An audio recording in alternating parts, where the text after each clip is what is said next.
Hey, my friends. So, I wanted to reach out today to talk a little bit about priorities and what is important to us. And I thought I'd start by just talking about something you maybe know. It's called the Eisenhower Matrix. Perhaps you've come across it in your travels. And the Eisenhower Matrix is a way of thinking that divides things into four quadrants. And the quadrants are divided along these lines. There's things that are urgent and things that are not urgent. And there's things that are important and things that are not important. And so everything falls into one of these four quadrants. Either it's important and urgent, or it's not important but urgent, or it's important and not urgent, or not important, not urgent. Okay? Now, the reason this is helpful is because what happens is we tend to do certain counterproductive things.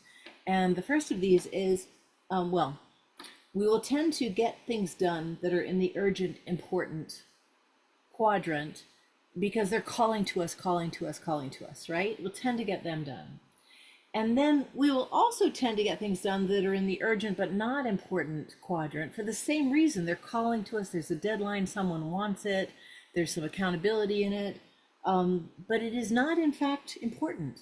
It's just urgent. So we'll tend to get things done up here. And we're living in a state of urgency that keeps us kind of on edge a lot.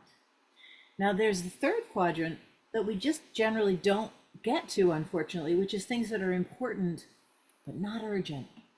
And these things tend to get neglected. They get on the list and they get moved down, moved down, moved down, moved down, moved down the list. We just don't get to them. And there are reasons for this beyond their lack of urgency. So the main reason, of course, they're not urgent. But in addition, these things tend to be more proactive, more sort of planning, more sort of laying the foundation for things that are going to be good for our long-term well-being. So they require some thought, they require energy, and very often we just don't get to them. There is this fourth quadrant too, not important and not urgent, and you would assume that that would be even less likely than we would get to that, but in fact that's not the case. And in order to understand that, let's look at what Stephen Covey calls these quadrants, because it's quite illuminating. He calls this the quadrant of necessity. This is what's necessary, just going to get it done. It's necessary because it's both important and urgent, so get it done, get it done. Then this quadrant, he calls the deception quadrant. This is where you're getting fooled, you're getting deceived. The world is saying, this is urgent, do it, do it, do it, but it's not actually important, so you're getting fooled. And you're exerting a lot of energy on stuff that is not important.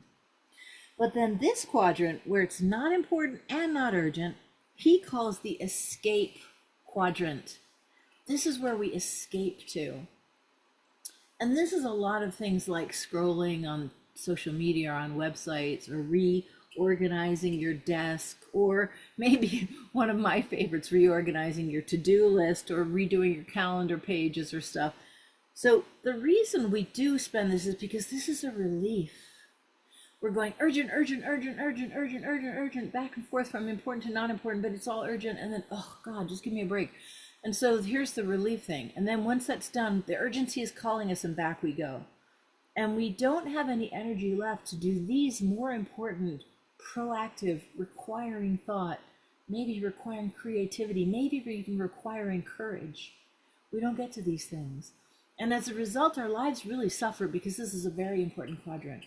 In fact, Stephen Covey suggests we prioritize this quadrant and we actually minimize the urgent but important quadrant, because that keeps us in this state of overwhelm that as we do this, this one actually diminishes because less things are kind of last minute, etc.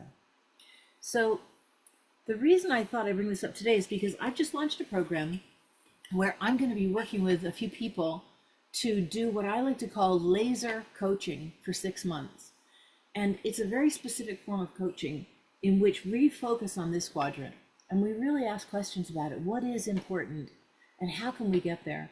And sometimes this requires laying out over time, or it requires putting steps in place, or it requires developing a skill that we don't have, or it requires overcoming reluctance or resistance or fear. So, but this is the quadrant where the gold lies. And so we'll focus on this quadrant. And the reason it's called laser coaching is they're short sessions. So we come in, we focus very clearly, we make some choices, we come up with a plan, and then you leave and you implement the plan. Reach out if you have challenges, and then once you've either implemented or discovered it's not implementable, which happens sometimes, need to regroup, we make another session and we meet again. And so the sessions are based on your progress towards your goals. And so it's a really wonderful process, and one I've only offered once before, maybe about 10 years ago. I just haven't had the time. But the reason I'm now having the time is because I have spent the last few years reorganizing my whole schedule to move into my priorities. So I'm going to be 60 in a few days, and I've been thinking very hard about what it means to enter this maybe last third of my life, for example.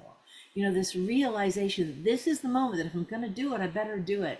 And I have desires and dreams and hopes and plans, and I really, really want to focus on them. And my work has been largely one-on-one therapy for many years, but in the last few years, I've been winding those down and moving more into the groups and the Blisscipline community and creating courses for empowerment so we can begin to build a community of mutual empowerment. This is my vision.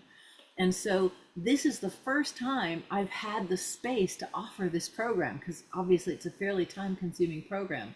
And so I'm really delighted to be able to offer it for my 60th birthday. And because it's my birthday, I originally had this as a 4-month program, and I've extended it to 6 months without increasing the price, because I thought, let's take the pressure off.